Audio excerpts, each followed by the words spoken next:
Yes, and the kid lies on the steel bunk, the top steel bunk, 6 inches from the ceiling, man, and there ain't no mattress, there ain't no rock, there ain't no roll, there ain't nothing but his humble little soul laying on that cold steel. A little blanket wrapped around him, a thin little army blanket, good as you could do in that cold old jailhouse. God, and here he was, coming 16, you know. He should know better. Life should be opening up for him now. This should be, you know, his time of experience with the women's of the world and stuff like that. You know, the fulfillment of the divine dream, the American dream, for heck's sake. He's a Western little cow kid. He should be getting it on at the rodeo. Though he hates the fucking rodeo. The rodeo stinks. That can hurt you, man. And it hurts really bad. He never quite got over that time he got tossed into the rodeo fence by a wild-ass calf. God, he thought he was going to die. Sit there, took 15 minutes to get his breath, man. Pain, oh, shit. And inside of himself, in his soul, he swore, never again will I rock with that rodeo. Let some of the braver guys ride that bull. I can't even ride a calf, don't you know? I did get a baseball glove out of it, though I never played baseball, but, you know, well, maybe once in a while, but by that time, no. It just became a little relic, a little treasure I kept. You know, 12 years old, that poor kid, just get that shit kicked out of him. But some lessons you learn the hard way, and rodeo's one of them, man. Gotta admire and respect those able to endure the broken bones, the pain, the heartache, as well as the championships and the big belt buckles and all the babes that go with it. If you can manage it, that is, because there's not too much left of you time that old rodeo's through with you. That's why the kid lying there in that steel bunk, 16 now, he should know better. What the hell? This trip had gone awry from the word go. But he just couldn't say no. It was the love of his life, don't you know, at least in that moment of time. Wow. She just popped in out of nowhere. He's down in this little place called Payson, Utah. Some tiny little, tawdry little cow town with a high school in it and a couple of motels on the edge of it. And one little tiny beer bar downtown and a little cafe that stayed open till 10 or 11, which was, wow, pretty significant in this reality. That's how quiet it could be. So what did the kids do? Cruise, babies. We had our old relics and our fancy new Buicks and our old Chevys, and we were out looking for babes and guys, you know, and cruising the main drags and so forth, you know. A kid pulls up to the stop sign in his fancy new Oldsmobile. He had to cheat a little bit to get this one. He knew he'd be in a little bit of trouble already because he sold some cattle he wasn't supposed to sell to buy this. Well, gosh, it was a deal, man. He needed a car. The old one had gone kapooey, you know. And this was only $150, man. Shit. For a 2-year-old Oldsmobile, man. And it was rocking, too. Or maybe it was 3 years old. Who knows? It was a 50-something. And it was good, man. Bit of a gas guzzler, but who cared? You could put $1 in it and drive all night anyway, man. Gas wasn't that much back then. Maybe 2 bits a gallon. For those of you who don't know what a bit is, 2 bits is a quarter, 25 cents. So 4 quarters makes $1, man, and that's a lot of running. 4 gallons, that's a lot of running, man, up and down the main drags. The kid pulls up at the stop sign, and this chick standing there waiting to cross the sidewalk instead rips open the passenger door and jumps in right beside him, and her girlfriend too, man. And the party's on in the Oldsmobile, let me tell you. Wow, it just kind of went from there. And when she put her hand on his knee, the kid was in hog heaven. And there was no, like, saying, to this chick at all. And they wound up spending the night together up in the cold old canyon. Oh, God, that was the beginning of a trip, man, all right, a journey. Because they both violated their probations. And now they were in serious difficulties with the state laws of Utah, don't you know. You know, it was a real Nazi regime, man, and if you were under the gun, under the thumb of the juvenile probation department, you didn't bat an eyeball that they didn't notice, and there was Juvie Hall just waiting for you, man, anytime you wanted to get out of line. And now you're 16. You don't have to go to Juvie Hall anymore. They might put you in the county jail. Whew. Harsh place, man, I'm telling you. but no harsher than this dive where he'd wound up someplace over the rainbow, man. Holy shit, where was he, man? High altitude, lots of pine trees around, but a shitty attitude of ingratitude everywhere he'd gone. And ever since that girl and he had hooked up and took off on a little journey, because they knew the probation department would catch up to him, and so they just thought, well, shit, we'll just outrun him. Besides, they were having a party and good time, not quite, there, but because they were kids, they didn't know. They were fumbling around in the darkness and dry humping through the night, and wow, thought they were getting it just right. Oh, man. It was a humble beginning, but it mortified him. He didn't know until like 3 days later, but they'd made a little stop out at her grandmother's place, which was, wow, a couple 100 miles along the way. And she'd gone into the house with Grandma not present. Somehow Granny wasn't there. But she went on the pretense of looking for Grandma, going to leave her a note, and boy, she sure did. Emptied the cookie jar while she was at it. But man, we blew through that so fast, $20, nothing. 3 days later, man, we're starving to death out there, this kid and I, man, we're starving to death out there in the boonies of somewhere. It's high and it's cold at night, and we're just hugging together to stay warm and desperate for food, but not able to get out and get any, And finally, we stumbled across this friendly rancher that had us do a little work and then fed us some breakfast and gave us some beer and stuff. And then it was another 3 days before we got busted and got fed some jail food in that crummy little mountain town with that hostile sheriff. Guy couldn't be more than 35, but he acted like he was 180 million years old and was the only divine presence in the universe, if you know what I mean. And his jailhouse, oh my God. The kid took a toke on his cigarette, blows it up to the ceiling, and as the smoke clears, there's all this scribbling all over these walls, these sad, sorry love tales.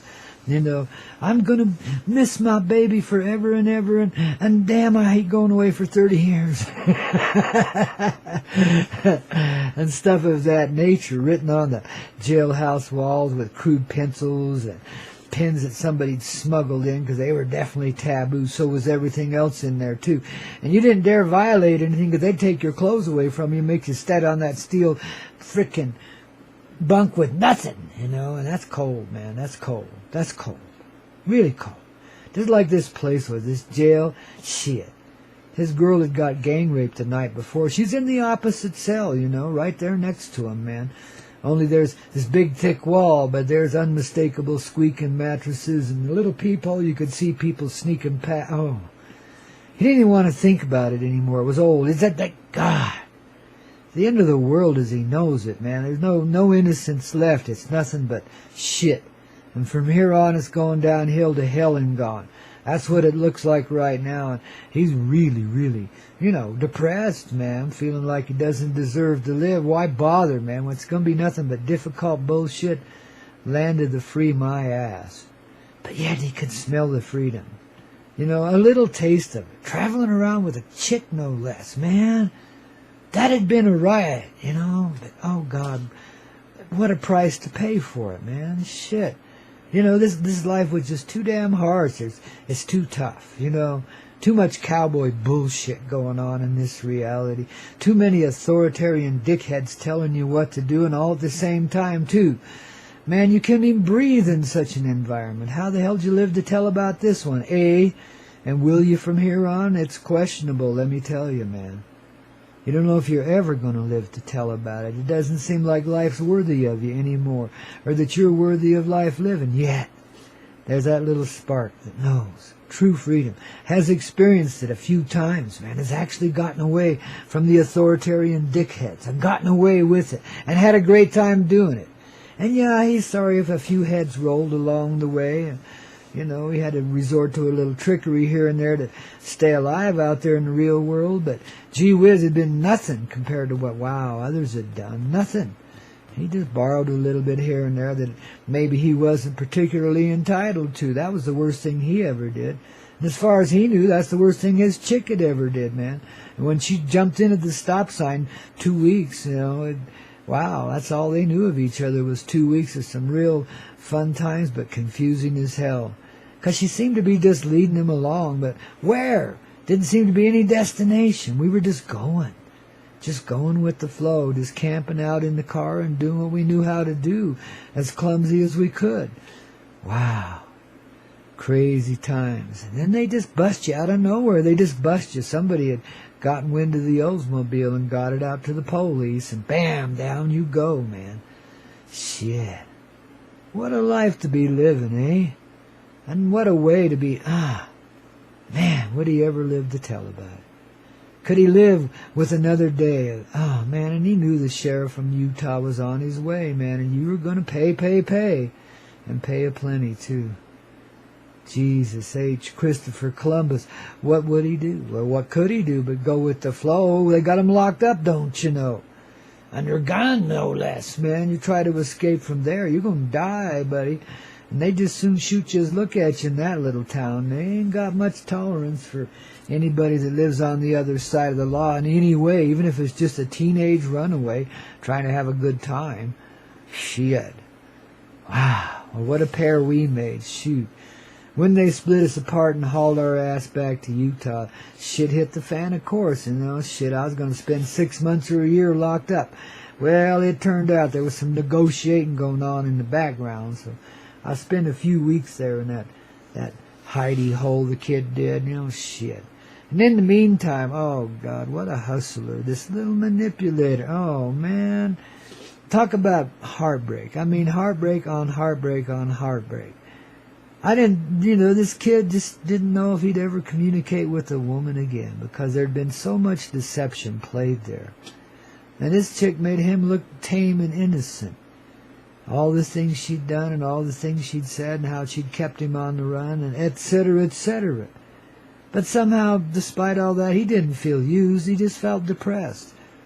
Like it would never happen. The connections aren't real. There is no free life. There is no free love.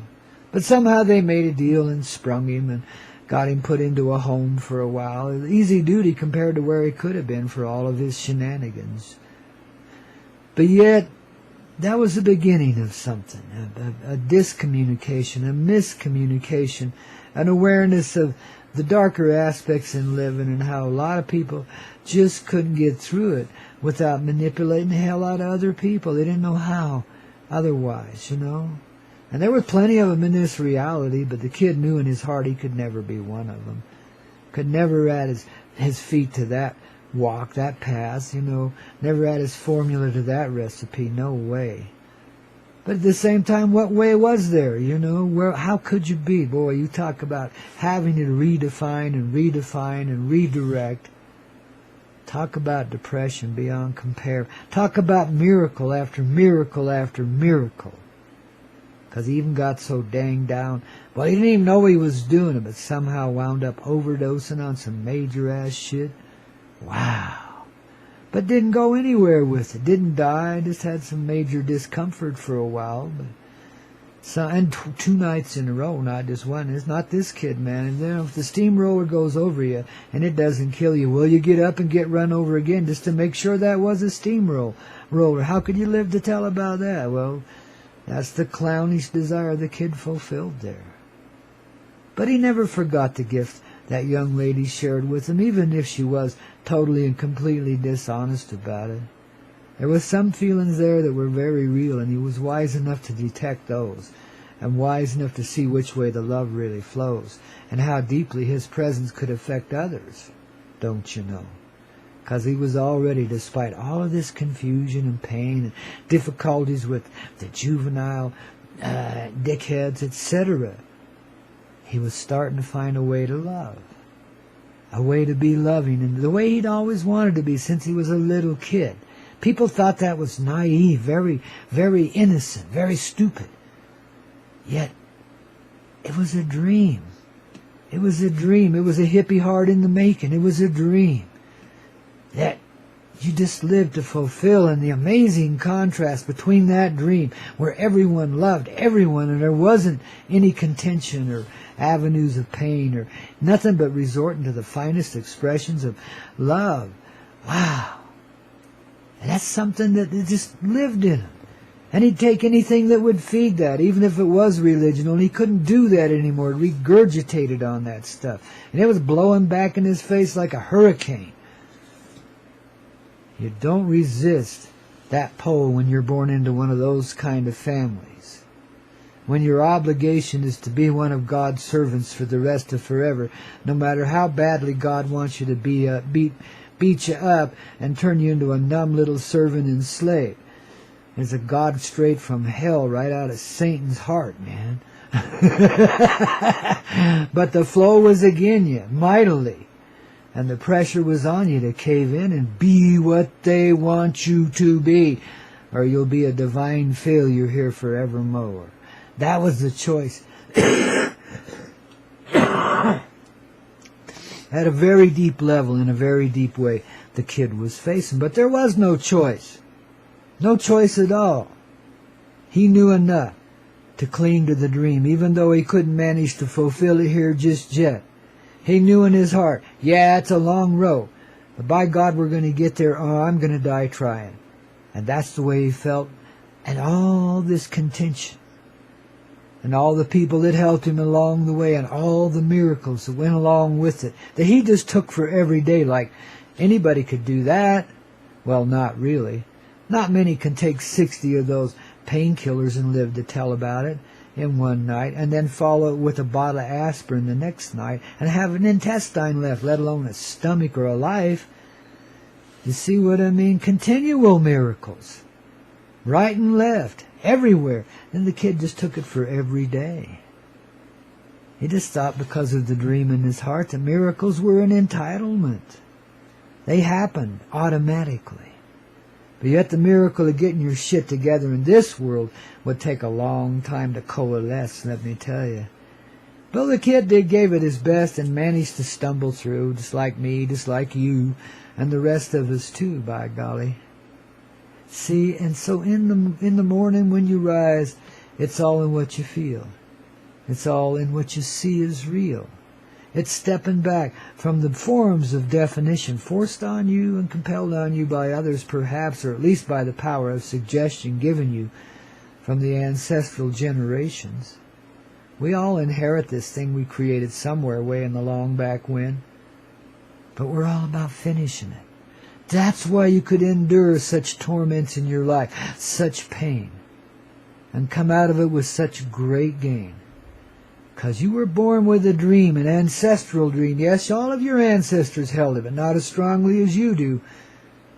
In this presence of your person, in this lifetime of now, in this moment of being, you're meant to experience and express the fullness of that dream. And you've known this since the moment you took your first breath, and even before that. This is finally the completion of this aspect of the divine dream, and its more nightmarish aspects. A letting go of the heart that can be heartless.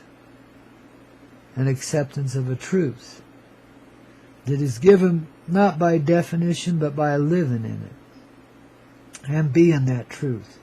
That life that is alive in all of creation. Even the meandering, sad, sorry, sappy love tales told on jailhouse walls all across this earth. The real love is alive. Everybody has that dream one way or another. And when you think about it, sad and sorry love tales, broken heart, are divine inspiration. It's the resilience of the human heart that keeps us going back to the wishing well again and again, and paying our token, seeing what we come up with this time.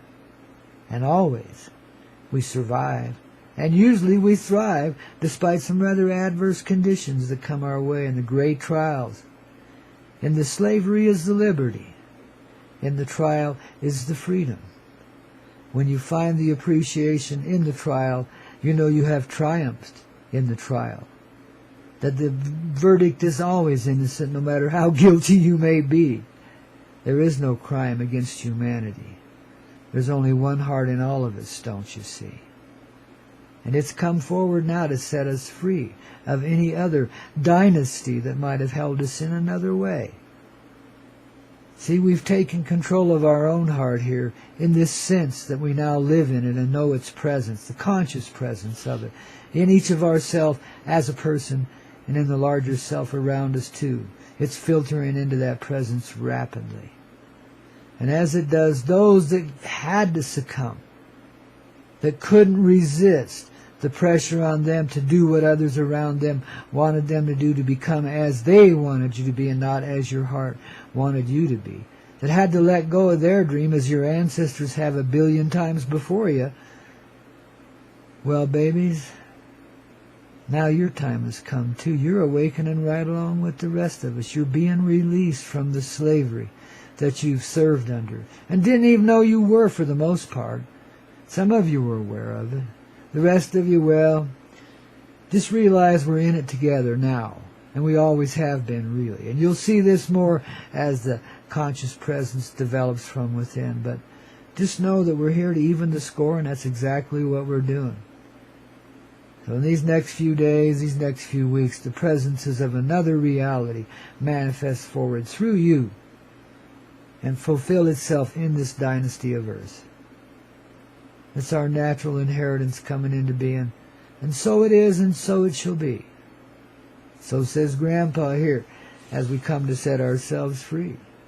Through a little bit of our own little history, we unravel the mystery of the divine presence forevermore, babies. Talk about even the score. Wake-up call and a whole lot more, just like we said here before. Only on the Hazy Radio Network do you find Grandpa Coyote in the morning taking flight. Right along with you, man.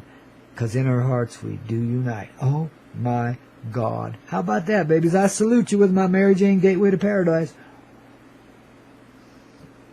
Official souvenir coffee mug found only on thecoyoteclub.com. Get your butts over there and get 1 or 2 or 3 or 10. Give them away to your friends. Let the love reign supreme here in this reality, babies. Just let the love reign supreme. So says Grandpa. Hey, as we spread those wing things, man. Wow.